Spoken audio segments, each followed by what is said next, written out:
The Honourable Penny Sharpe. Thank you, Mr President. Mr President, I give notice that on the next sitting day I will move that this House notes A, the Rape and Domestic Violence Service was established by women in the community almost 50 years ago and is a national specialist service for women, men and children who experience sexual assault and family violence. B, the service is without peer, regarded internationally as world's best practice, setting the standard across the sector for the provision of specialised domestic violence and sexual assault support. C, on Monday 13 February 2017, workers at the Rape and Domestic Violence Service known as 1800-RESPECT were told that their service is to be put out to tender. D, RDVSA has been operating the 1800-RESPECT crisis line since its establishment in 2010. 1800-RESPECT provides specialist domestic violence and sexual assault counselling through telephone and online counselling, which are promoted by all media and politicians when talking about domestic violence and sexual assault.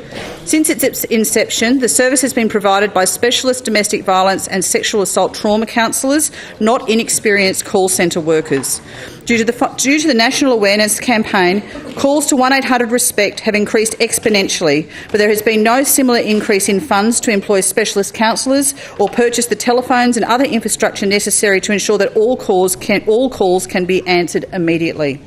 The federal government decided to deal with the increase in calls not by funding more specialist counsellors, but instead establishing a triage service run by a private multinational health insurer which would answer calls, forcing victims to recount their stories in order to access counselling, rather than giving them adequate funding to the service to provide services that meet the demand.